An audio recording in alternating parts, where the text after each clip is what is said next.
gamers, and welcome to Friday afternoon and drama time, where today we have an FF11 special. Last week we told some FF11 story and it uncorked years of repressed emotion and nightmares from the time spent in FF11. And we are running a little late today. It will be a shorter drama than normal as it's date night for me, and it took us a little longer than we thought to repair Fat Cat. Fat Cat, who was destroyed in the flood that destroyed our wonderful building here, is being repaired. He has been cleansed of his mold that was rife all over him. He's been cleansed of that and restuffed and re-sewn by our own hands. So if he bursts into flame at some point, then that would be all bad.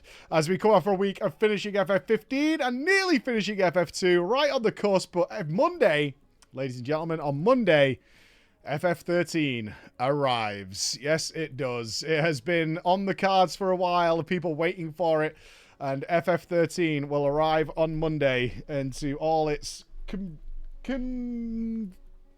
conflicted opinions of what people think of that, but let's not have too much of an intro. Let's get into drama, because I don't have a great amount of time. This one is, okay, an interesting start. You are wrong. You are wrong. Okay, I am wrong. Hello, overly forgiving Mike. No names needed in this one. Let me remove those names. Chris is hopefully not bombing Fat Cat, as Chris is working to try and complete him before the end of the stream. We'll see. You've got 38 minutes, Chris. Yeah, okay. Hello, overly forgiving Mike and the indecisive chat. We're starting with a bang here. There were woefully few guilty emotes seen during your opening FF11 story last week. We weren't punishing enough, apparently. Okay. I am not sure if this were, if you missed last week, a TLDR is somebody got given, or no, a member of a raid team farming the boss. This is the story as it was told. Farming the boss, got his crafting material, crafted himself a chest, but he had the guild crafter make it, and it had the signature of the crafter on the chest. Months later, he sold the chest in order to acquire something bis for his main character. He had this chest on his alt, and then later on bought the chest back, but it was a different chest, and then spent a remarkable amount of time trying to get the original chest back because the guild was super unhappy that he had sold the guild crafter's crafted chest. Our opinion was, once the item is his, it's his to do whatever the hell he wants with it. If he wants to vendor it and do whatever, it doesn't matter. So now you're all caught up. I'm not sure if this warrants a comment on drama time, but I think it's important to point out moments where you have made a mistake in your judgment. Attacking the judge. Interesting strategy. We're attacking the judge. Fair enough. I am going to write this brief response to you regarding a story you featured last week in FF11. If you recall, you did present a story of mine 2 years ago called Spike Flail. I don't recall, I'm sorry. In which I and a group from my link shell deservedly hounded a cheater out of the game. I think I do remember that, something like that. Last week, you implied that the person who sold his precious Hoburgen +1 was justified in doing so.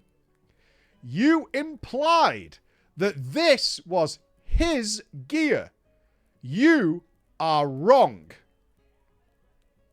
Even though he got a replacement one back, that person was extremely lucky not to have been kicked from the link shell, and he certainly deserved the scorn he received. As a reminder, this person was harassed and outed for this for 12 months. 12, that's right, a year this chest piece drama went on. His subsequent actions to find the signed piece of gear were understandable. This being said, even if he managed to get the original chest back, I would still have concerns about him being given any gear whatsoever in the future if he was a member of our team. A thief is still a thief even if they repent and return the stolen items. Let me say this to the author. You need to put forward a very, very good case for this to be true. Also remember, I have multiple decades of MMO experience behind me, but maybe you do too, so we'll see. Let's see. Let me set the stage, our author tells us. As you noted in your story, a Harburgeon required a specific item drop from a raid boss called the Damascus Ingot. These would drop from 3 random spawns in the world, which were either on a daily, for 2 of them, or weekly, for a 3rd one, timer at about a ratio of 5%. The other way to acquire a Damascus Ingot was to kill a high-level boss named Kirin. To do this, you would first need to farm 8 items. Each of these would come from random spawns in high-level areas.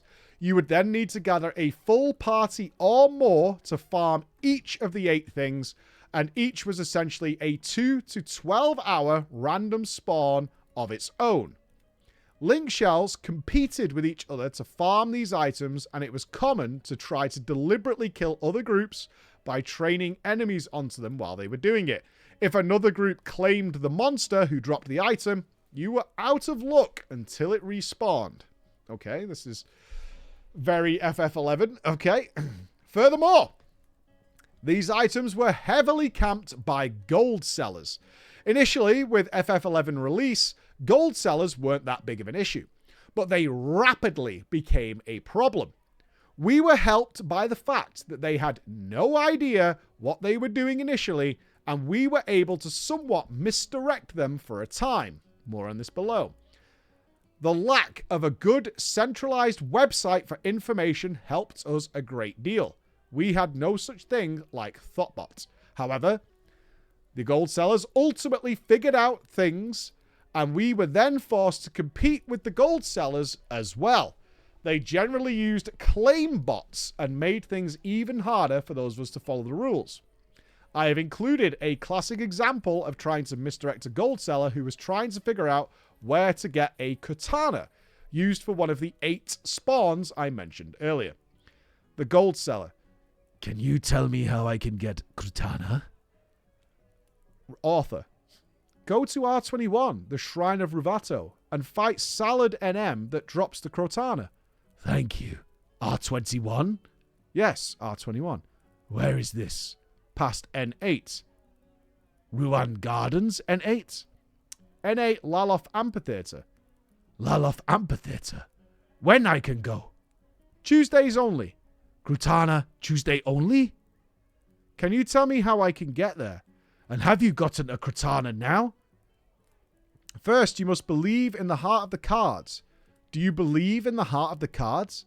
Yes, I believe in the heart of the cards." Our screenshot ends. Now, going back to it. Once you farmed the 8 items, you would use 2 each to spawn 4 mid-tier bosses. These would drop generally little of value, but each would drop an item to ultimately spawn Kirin. Kirin would then drop the Damascus Ingot at about 33% drop rate. My Link shell that I was in devoted significant time to this activity. We played for 4 hours a day, 6 days a week. We did other things apart from Kirin, but may have 1 attempt per week at the boss. A wipe was a disaster, as you would need to refarm all of the ingredients to get him to spawn. Given the number of groups on every server, there would probably be somewhere around 5 total Damascus Ingots farmed per week. A Harburgeon +1 was something special, as the high quality rate for crafting was abysmally low. I will note here that for my girlfriend, now wife's birthday, I gave her a Harburgeon +1. She said it was the best present she had ever received. We got married a couple of years later and are about to celebrate our 15th anniversary. Was it just random correlation? I think not. I think that Harburgeon +1 put a ring on it. So let's get back to the issue at hand, my friends and listeners. Final Fantasy XI Link shells in the level 75 era were about as close as you could get to workable communism in this world. You just triggered so many people to spam an emote. Gear was so rare that many Link shells treated non-bound gear as the guild's property, and it was expected, and usually was, relinquished back to the guild if you left. If they did not, many other link shells would not invite that person to the group if you did not hand over your crafted gear that the guild had helped you achieve. Imagine if you sold your wedding ring, for example, but bought another ring back that looked the same. I, for the moment, will gloss over you comparing this to being married, but okay. Would your wife be okay with this? You may say this is hyperbole, but I tell you, Mike, it is not.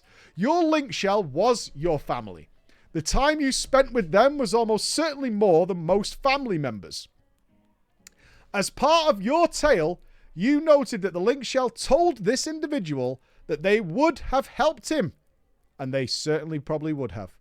The previous writer clearly could have raised the money on his own for this piece of gear. He did so later, if you remember, and the barred body piece he referenced was likely even more expensive. But he chose to use the link shell's resources. That makes the piece of gear theirs.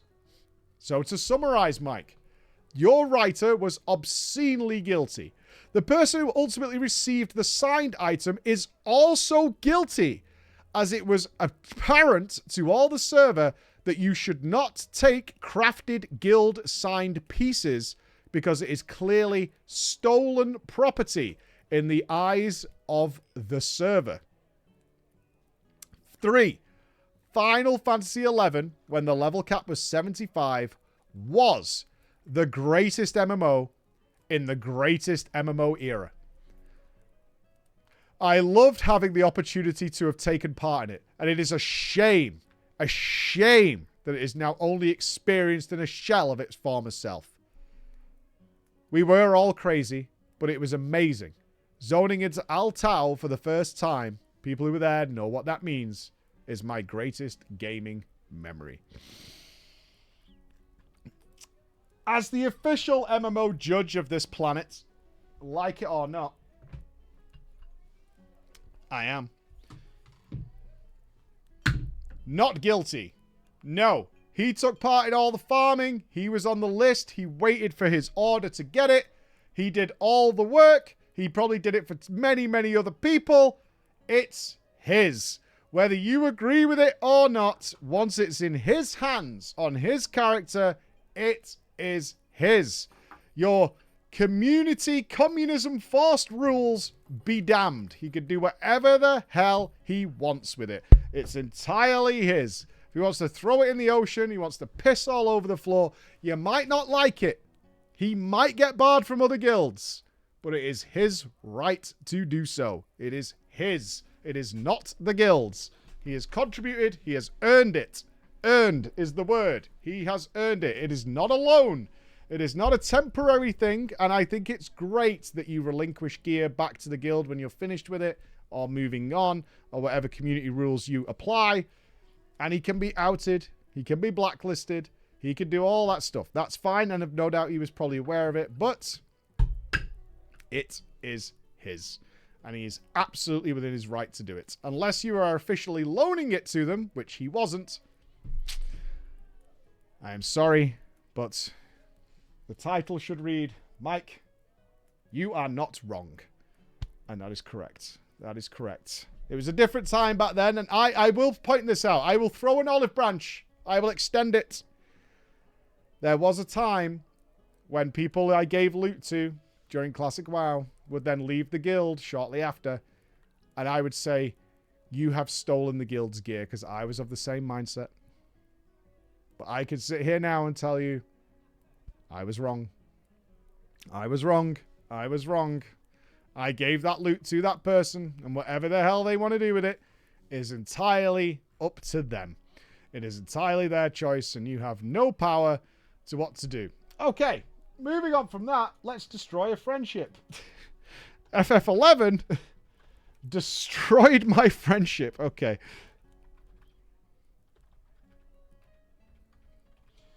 Oh, that's not how you spell. Words. How do we do it? Oh, yeah, a bit of bridge bursting. Now, did it destroy an in-game friendship? Oh, there's no names here. Okay. Did it destroy an in-game friendship?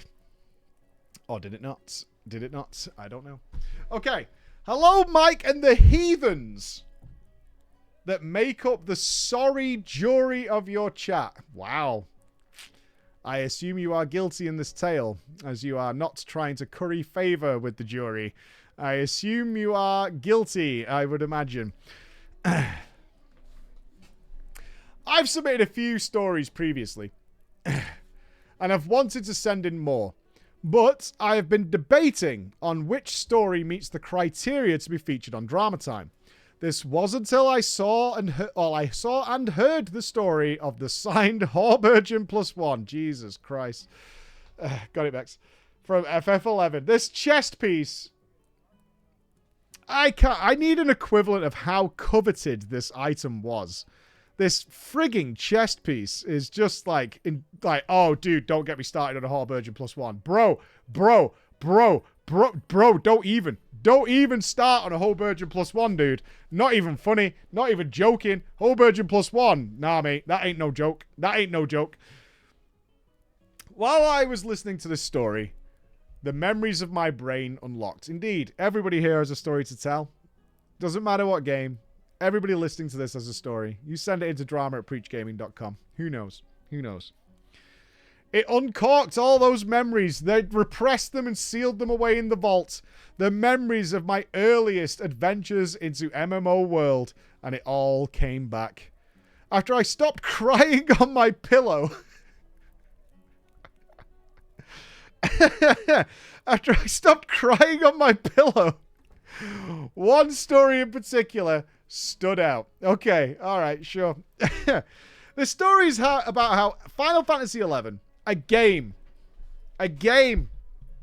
a fucking video game, destroyed my relationship with not just a guildmate, not just a friend I made in the game, but my family. Did you become a complete degenerate? Did you embrace the Cheeto lifestyle? Did you dance? Did you dance the Doritos? Did you do it? Did you dance around that Dorito dust fire? Is that what happened? I imagine it may have. Before we get there then, I want to add some clarification to the Harburgeon story. If you're another defender of this fucking chess piece, I swear to God, the more I hear about it, I hope every Harburgeon chess piece in the world gets thrown in a fucking lake. I really do. Fucking burn them all. Burn the bastards. I don't give a fuck. Everybody who's wearing one right now, if you're on a private server, I don't give a shit. If you're hearing this, fucking toss them off a cliff. Send them but to the Mordor.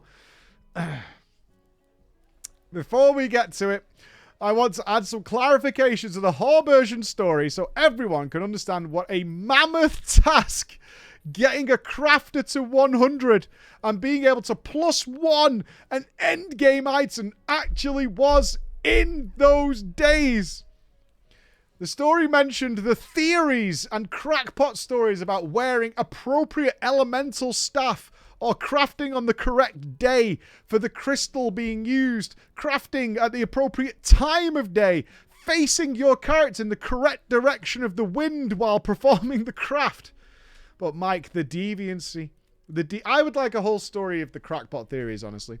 The deviancy goes so much further than anyone who did not play that game can fathom.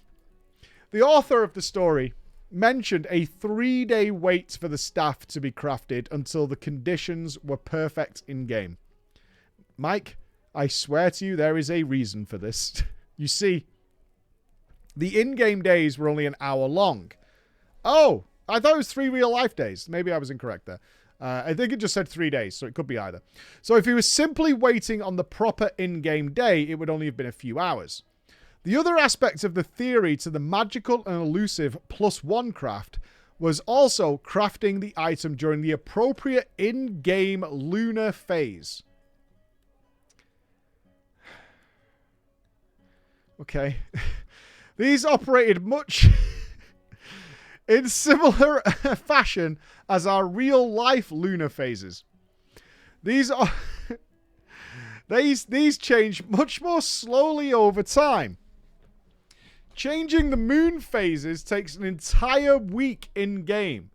So in order to craft the elusive +1, waiting for the correct lunar phase often required waiting a few real-life days for the time of day and the correct lunar phase to reach their zenith. Sure. Now remember, Mike, this is all at max level. Simply getting to max level is a feat worthy of recognition or admission to a mental facility. Max level for a crafter was not as absolute amateur as it is in Final Fantasy XIV, but getting to 100, the first 60-ish levels were difficult in and of themselves, but at that point you started crafting endgame items like gear, potions, food, etc. Crafting endgame items required endgame materials dropped from some of the very, very much harder encounters. Some required items that dropped from world spawn bosses with 72-hour timers or longer. Only one team or alliance can claim that boss at a time. People literally organized shifts set up to cover the 24 hours a day the game was live, checking their spawn areas so that we could call and phone each other pre-Discord in order to let the team know to get out of bed and get online because the boss is up. I mean, very similar to the Emerald Dragons in Classic. People called me regularly to get online for the Emerald Dragons. It was kind of normal back then to pass your phone number out to strangers on the internet to call you that a boss was live. They would then spam a macro in order to try and claim the enemy or the mob for themselves. I literally had a pager in my freshman year in college for world boss claims. Yeah, any old school WoW players have been down this road, I think. If you're a raider, anyway. Days, Mike. Our shift workers would do this for days in the hope of tagging one of these bosses. Or high-level BCMNs, which on their... I don't know what that is. Which on their own required farming the item needed to buy an orb that allowed you entry to the BCNM. Dynamis, which often required 3 full alliance groups, 18 people each to clear. Sea and Sky and on and on and on. Endgame FF11 was a different beast. All of these activities were required to get those crafting materials, right? And I will remind you that our old school author took part in all of this process. He knew. He was there. He didn't get handed it to him. He didn't buy it. He took part in all of this process and politely waited his turn to acquire the drop. Just going to put that out there. Now, Mike, once you had these items, you could try crafting them. Crafting an item itself did not guarantee that you were going to make the item successfully. There was a good chance that the craft would fail. Any craft that had a chance to grant a skill up was not a guaranteed success. If it did fail, you would lose some of the ingredients that you attempted to craft with. Most times this would only be the crystal and some piece of leather or metal, but it also included those rare endgame items. Yes, you could farm in FF11 for a week to get a single item to try a craft to get one skill up and then fail. And watch the item be destroyed. And now that you've gathered the items that successfully crafted the desired piece to level up, it wasn't even guaranteed to get a skill up. Even if the craft was in the appropriate level range that would grant a skill up. This was not a negligible chance either. I want to say it felt like 50-50 to get a skill up. This chance could be increased with buffs or gear, but never to 100%. Furthermore, skill ups aren't levels. They're a part of a level. You could go through all these steps. Craft the item. Be fortunate enough to get a skill up. And that skill would be somewhere between 0.1 and 0.3% of a level. 40 levels of doing this. And you're telling me FF11 didn't succeed in the modern era? Weird. Weird. Oh, how we yearn for the good old days, don't we? How we yearn, my friends. We yearn for the good old days. We're not done, though. We're not done. You see, in addition to the main profession required to make an item, you also had to have the other professions leveled to a certain point. I was never a crafter, but these are numbers from memory, and maybe slightly off. You're allowed to level every single profession in the game to level 60, but beyond level 60, you only had 40 more levels you could use across all of them. So you're a level 90 goldsmith, you have used 30 of your 40 levels. You have 10 levels left. One craft may require 100 goldsmith and 60 smithing, which was basically a blacksmith. Another craft may require 90 goldsmith and 70 smithing. You would have to de-level your goldsmithing back to 90 in order to level your smithing up to 70. And if you happen to be at a 100 and a 60 split, getting a single point of a skill up, like point 1, would automatically remove that point from your level 100 profession. So now you're no longer a level 100 crafter, you're 99.9. All that being said, you can see why people were absolutely apeshit over all the ways to guarantee that when their craft time was ready, it would go to high quality. The picture below is from a forum post in 2008 about this. Oh my god. Okay. Okay. Holy shit. All right. I need to attempt a forum voice for this. Hey guys. My name's Artemis. If you don't know, crafting is basically my entire life. I love to craft more than anything else in this game. I'm 103 plus 3 bone craft, 60 plus 1 leather craft, 60 alchemy, 25 smithing, 80 cooking, Buttersville mule, 51 goldsmithing, cute shaggy koala, and 56 clothcraft. In this little post here, I'm going to share everything I've learned about crafting. I hope you appreciate it, cat eyes, and if you need anything in game, hit me up. My friends, crafting 101. Skilling in crafting is very simple. You synthesize items above your crafting level. When you do this, you'll get skill ups every so often. The higher the gap, the higher the amount of skill gained. You can get 0.1 to 0.5 skill ups up until level 60. Then you only get 1.1 skill ups at a time. Okay, let's go to the craziness. This is a really, really long... Let me give you context. This is really, really, really, really, really long. And oh, it keeps going. That's only part 1. Oh, there you go. Okay. Let's get to the weirdness. Let's get to the weirdness. Days and moon phases. Note. This is for you high-level crafters out there. When dealing with high quality versus success, the higher the chance of high quality, the lower the chance of success. And the higher the rate of success, the lower the chance of high quality.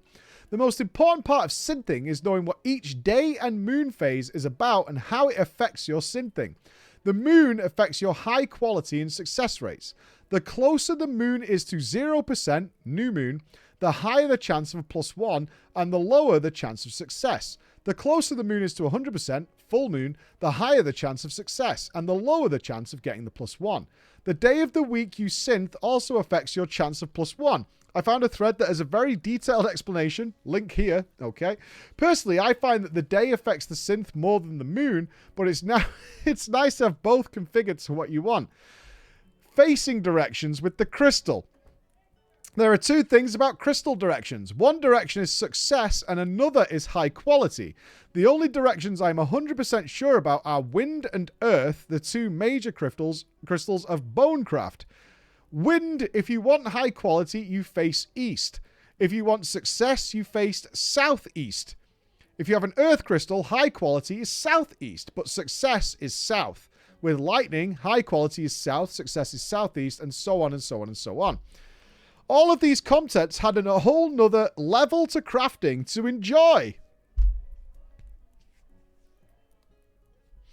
You can configure your synth to consider high quality, success, and materials loss if failure. This makes synthing very complicated but fun, cat eyes. Note, none of this is absolute. It's what we find from testing. Okay.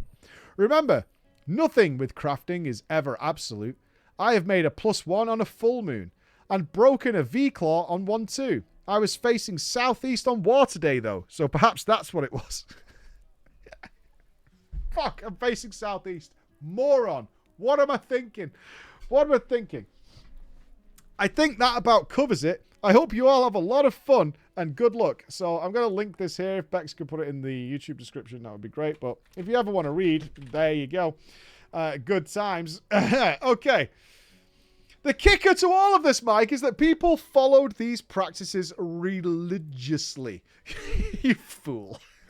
We're doing high-end pieces for years, only for Square Enix to finally admit a few years ago that it was all bullshit. And they had not done anything like that in the game. And all the stuff that they've been reading about crafting for so many years had zero impact. What are they doing? I don't know. It's kind of fun, though, isn't it? Look at them. Look what they're doing. Let's just ignore it. Uh-oh, the door has opened. Is he here? He's here. My God, ladies and gentlemen, I present to you, after over 12 months in the grave. Oh, he's so heavy. He is really heavy. The fat cat lives. There he is. Chris has finished him off. His ears are done. His snouter is done. His tail is done. Oh my God, he's big. Yeah. And he's got a nice rotund, where is it? Tail I can barely reach. And he weighs a whopping 8 kilos, I imagine. Thereabouts. Yeah, he is 8 kilos in girth. Oh, did you want to sit with the Emperor? Are you doing the test? Oh, I'll probably kill it. Come on. Are you up to your own standards? Do it. Yay! Oh. The fat cat lives. There he goes. He takes his place amongst the stars. Has the fat cat knocked a disc plate down? Fat cat is causing demolition in the room. Unbelievable. Oh, God. Well played, Chris. Good job. Good job. Fat cat lives. Beautiful. Such devastation indeed. He's 5 kilos heavier than my actual cat. He's around 8 kilos. Somewhere between 7 and 8 kilos heavy. Okay. But, Mike, this is not the story I have for you. My story involves a highly sought-after chess piece. Not that absolute cowardly Horburgeon +1. Ladies and gentlemen of the FF11 community, hold on to your socks. My story involves the assault jerkin. Okay. Not the assault jerkin. Oh no. Gasp. All the air across the rooms, across the place. I was a red mage main. This was a must-have piece for a red mage that would solo content. Red mages were one of the only classes in the game that could solo almost everything due to their ability to do everything. They could debuff, they could dot, they could CC, they could cast elemental magic, they could use healing and regen and protective magic, and also use red mage specific weapon enchants like in fire or in water. Red mage was the true jack of all trades, and only the really best of the best could play one. But they weren't the master of anything. Its highest achievable rating in all these skills was pretty low compared to the specialist pussy jobs like white mage or black mage. But if you were good enough, you could combine all of them well. And it meant that when handled appropriately, timed right, you would never die. There's a video still out there of a level 75 red mage, a hero, soloing one of the endgame bosses in the Sky Zone. Granted, it took him 3 hours, but he did it. God damn. There's a link to the video here. We're not going to watch it now. We're not going to watch it now, but I will link the video for anybody who does want to see the power of the FF11 red mage at work. If you do watch this video, you'll see his character keeps disappearing. These are gear swap macros. Multiple BIS gear sets for each type of button he's going to press. One for healing, one for casting DPS, one for enhancing, one for regen mana, one for defense when idle, etc. A multitude of BIS dripping all over the place. The Assault Jerkin. It dropped off a rare mob called Os, found in the labyrinth of Unzozo. He was what is referred to as a lottery spawn. This means that he will not just spawn out of nowhere. You have to farm the mobs in the area and hope that he will appear.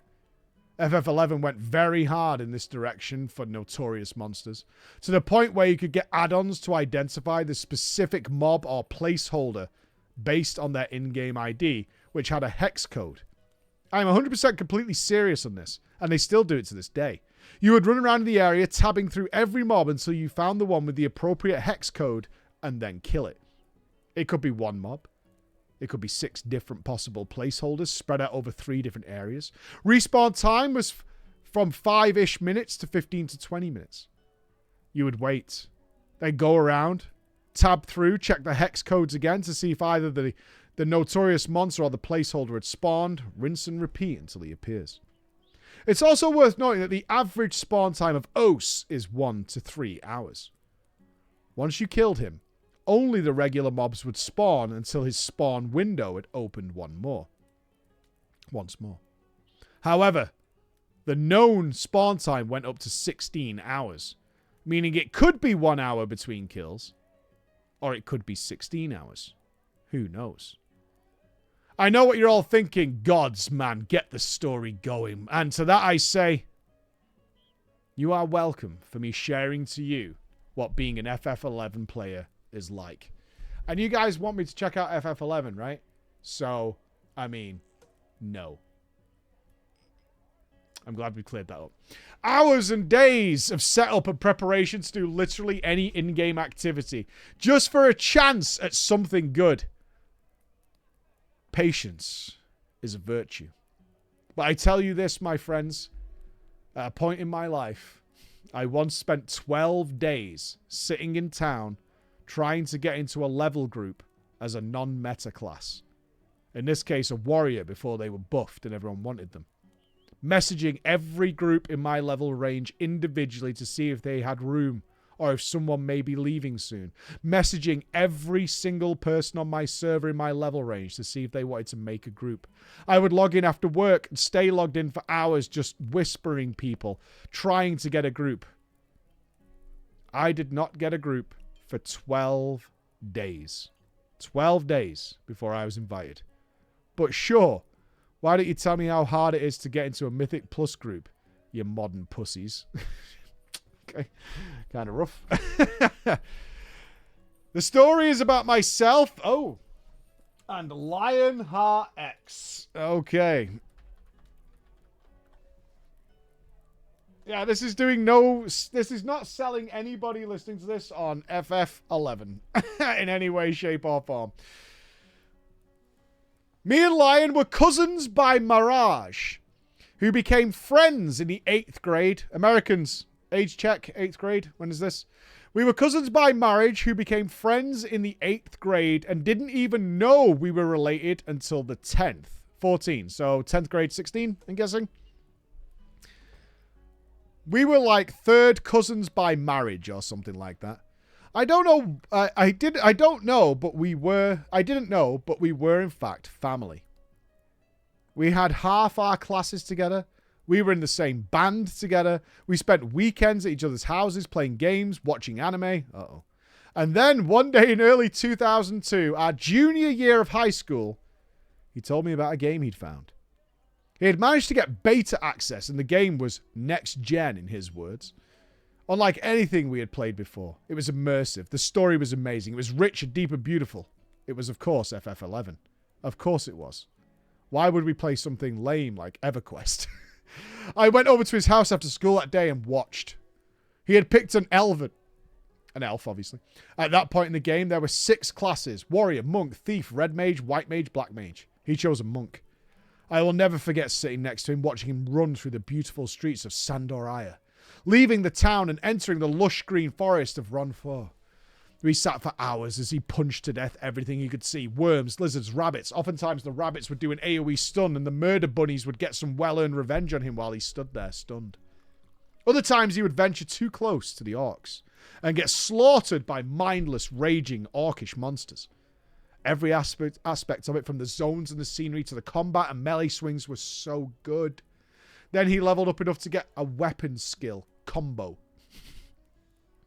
Creative naming, I know, and the adventure continued. I know it's easy to scoff at the graphics and gameplay now, but we had just come from RuneScape, for Christ's sake. This was like seeing Mario 64.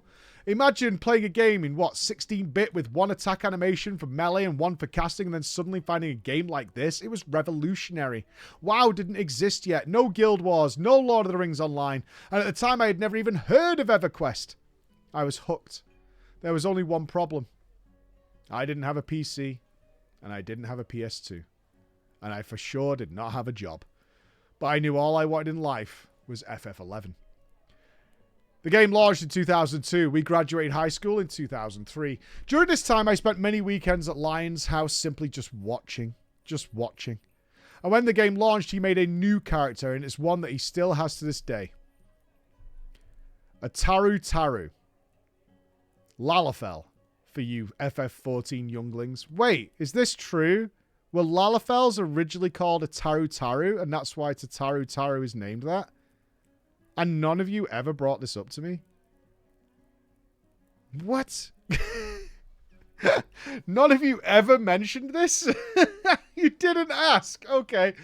You didn't ask. No one ever said, yeah, Taru Taru is named after the original name for Lalafell. No one ever mentioned that. Okay.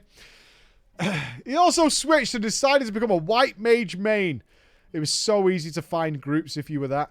After we graduated from high school, I would go to his house while he was at college or work and play FF11. Okay, he didn't get a computer or a PS2 by college age?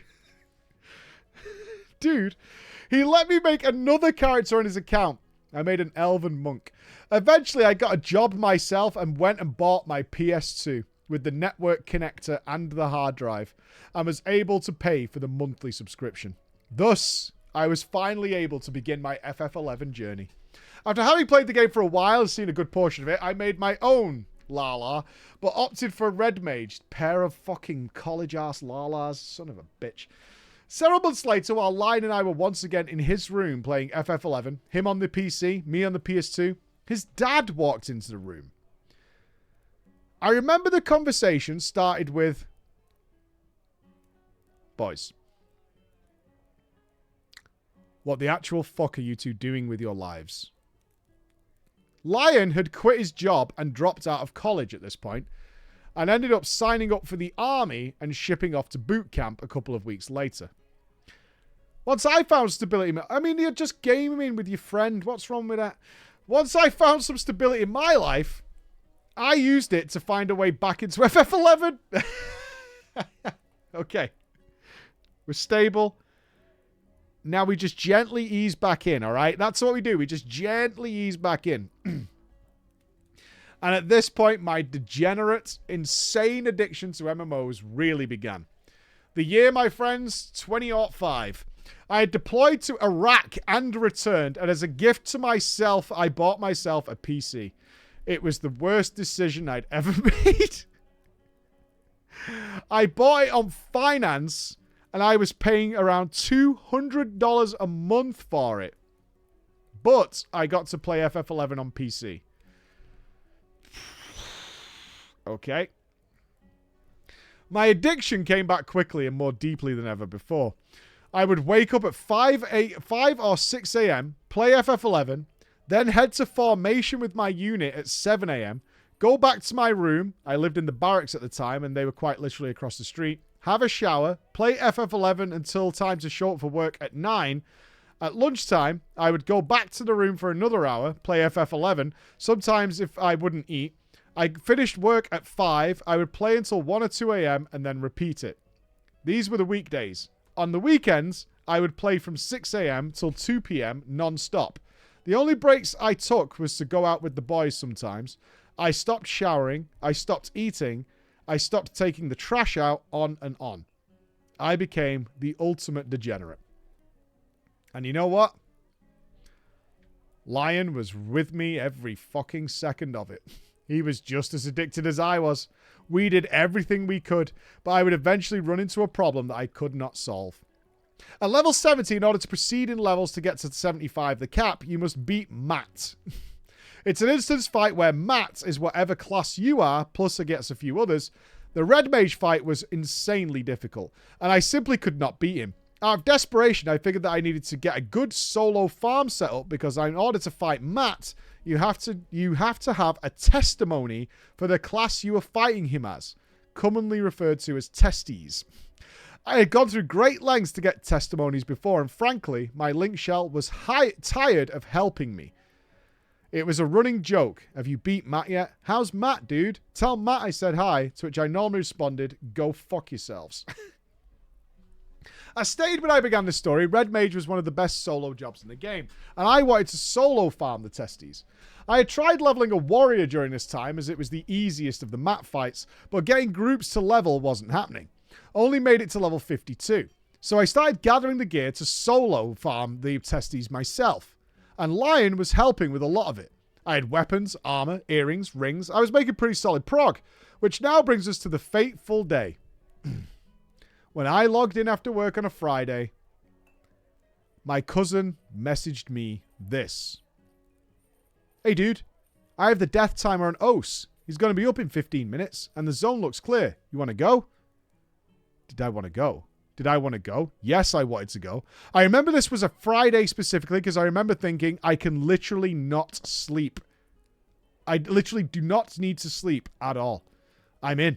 And off we went. Lion went as White Mage. For a while, he'd been trying to make White Mage melee a thing, and to his credit, he was pretty good at it. White Mage used clubs, and they had access to a weapon skill called Hexa Strike. It's exactly what it sounds like, a 6 strike with a blunt weapon, and the correct gear actually put out a decent amount of damage. Since he was a White Mage, he had access to his teleportation spells and made getting to the Labyrinth of Onzozo relatively quick. This was before Unity warping and survival guides, so relatively quick was still about 15 minutes. Ah, classic MMOs. When we got to the zone, we made our way to the spawn area and started killing the placeholders. We were fortunate. The Ose popped on the first spawn. No assault jerkin. We hid in an out of the way area and waited an hour before resuming the hunt. About 3 hours after we killed him the first time, Ose popped again. No assault jerkin. We hid for an hour again before resuming. Another 2 hours before the next Ose pop.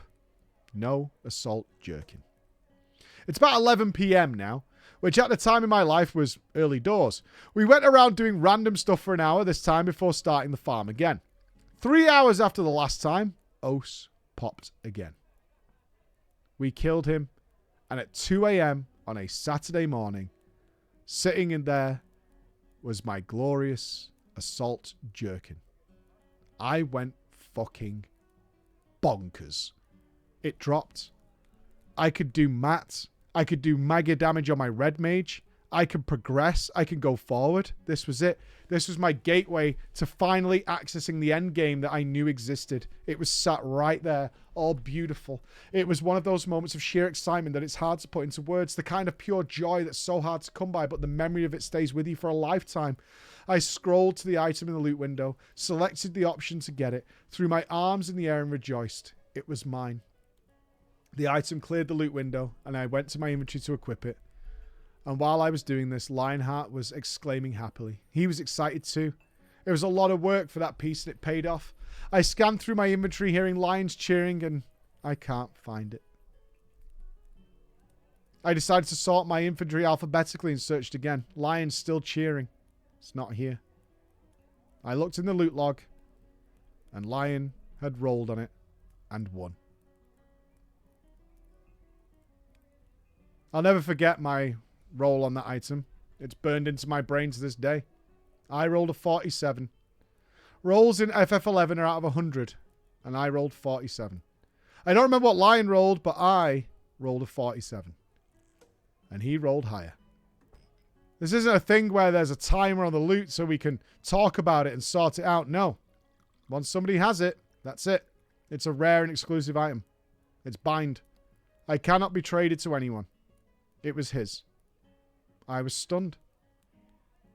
While we were farming, I had talked repeatedly about how excited I was to get this, what it would mean to me, that I could finally move past level 70, that I would be done farming solo, that I could defeat Matt, I could access the endgame. I had told him in detail what my plans were once I got this item.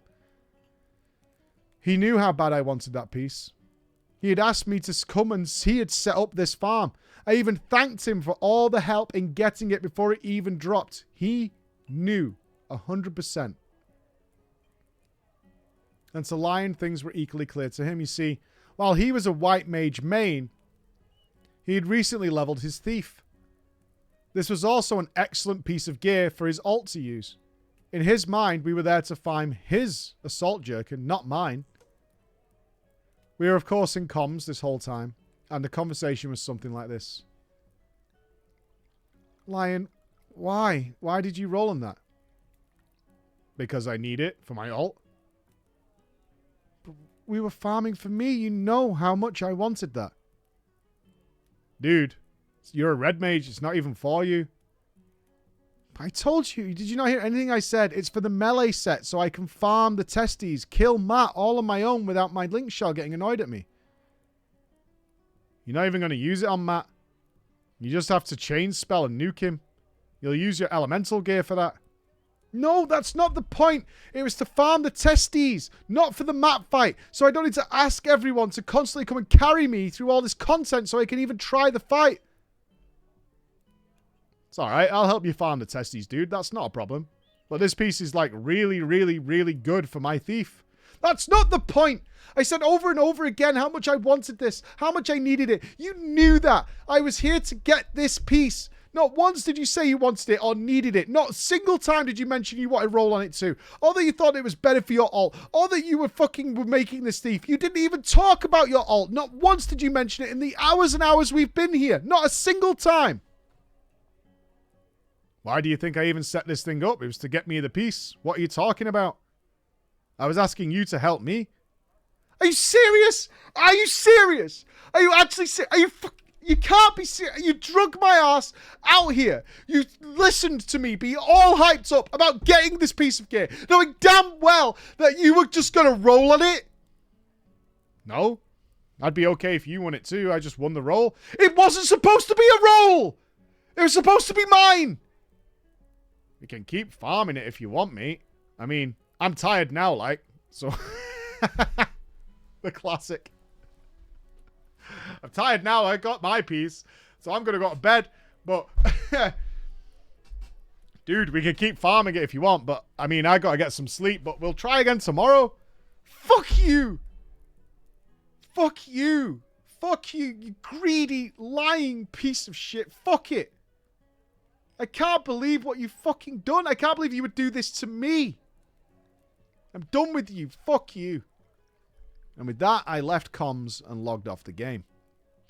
I didn't just log off the game, I quit FF11. Literally. The way I felt, the emotions running through me, especially to someone who was supposed to be family, I did not log in again for months. Worse than that, I didn't speak to Lion, somebody who I've been friends with since the 8th grade, and loosely a member of my family, for years. I hated him.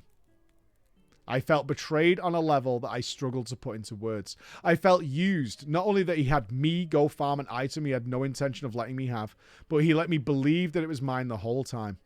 He never objected. He never clarified. He never mentioned that he was going to take it. He never intended to... He never mentioned he was going to give it to his thief or his thief even existed. He only cared about himself. I was just a tool to get what he wanted. The more I thought about it, the more it made me question everything I'd known about this guy. How could somebody have done this to me? We're family. Doesn't that mean something? I'm not a rando dude from across the interwebs that you're fucking over and never see again. We went to school together. We spent the majority of our time in high school together. And this is what he did? What does that say of what he thinks of me? Any way you look at it, it was bad and I couldn't get over it. Keep in mind that when I say that we didn't talk for years, it goes both ways. He never bothered trying to text or call me either. I did end up going back to FF11 some months later. I got a full link shell event going to non-stop farm my testes until I did eventually beat Matt. It took over 100 attempts, but I did eventually defeat him.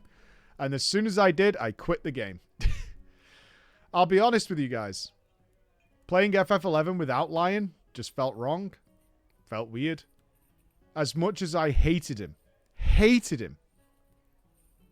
Playing with a game without him just didn't make sense.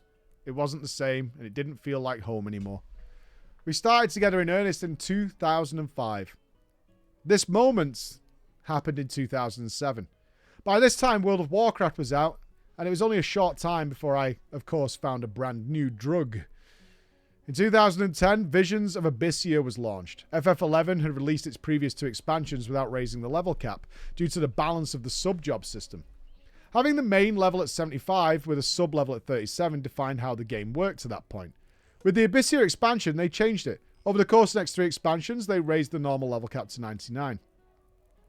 In 2011, 4 years after the event, Lion reached out to me. Not to talk about what had happened. Not to talk about the entire reason that we had not spoken in 4 years. He just called me to talk about how awesome the new FF11 expansions were. And did I want to play together? At this point, I was getting fed up with WoW and about to take my first break. So of course, I said yes. We mended our relationship over time by the totally healthy option of never ever talking about it. Like men. Like men. We never ever talk about it. Like blokes. The assault jerkin are creating we created new better memories to drown out that old shitty one. However, I will say this. Our relationship was never the same. I always kept a healthy caution about him. And I was not going to let myself be taken advantage of. Now we talk every few months, sometimes longer, but we've never got to the point of being close. When we talk, we're just old friends catching up. On a side note, the marriage that made us cousins in the first place actually ended in divorce in 2009, so technically we're not even family anymore. In 2013, I got married. He was the best man at my wedding. Interesting. I will say that although I have gotten over a lot of bullshit with him, he was the absolute worst best man. He didn't prepare a speech. When he stood up to give the best man speech, he literally started with, well, I don't know what to say. And then sort of winged it for 5 minutes. He did fly all the way from Texas, so that counts for something, I guess. Out of curiosity, a few years ago, I mentioned the incident to him and reminding him that he's still an asshole. He didn't say much. No apology or even owning that he did anything wrong.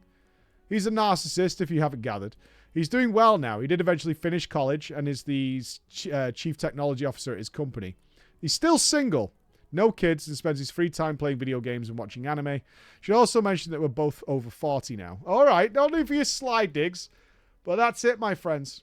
That's how I lost my best friend because of FF11. There is a silver lining, though. I realized while writing this story and remembering events that have not crossed my mind in years, both good and bad, how a lot of things that happened during my early time in FF11 shaped how I play games now. I hate being carried. I always strive to make sure I'm doing my part. It is dawning on me now after writing this that it's likely because of how much I was carried in FF11. I also realized shortly after this event that I actually can't fucking stand anime. My man. I literally tolerated it for years because that's what we were watching.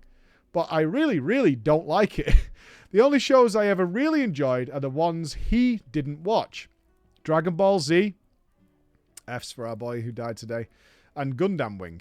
I'm also well aware of my addictive behaviors and make sure I never get to that point anymore. So it's not all bad, but that is my tale. Thank you. Thank you, Mike and the jury.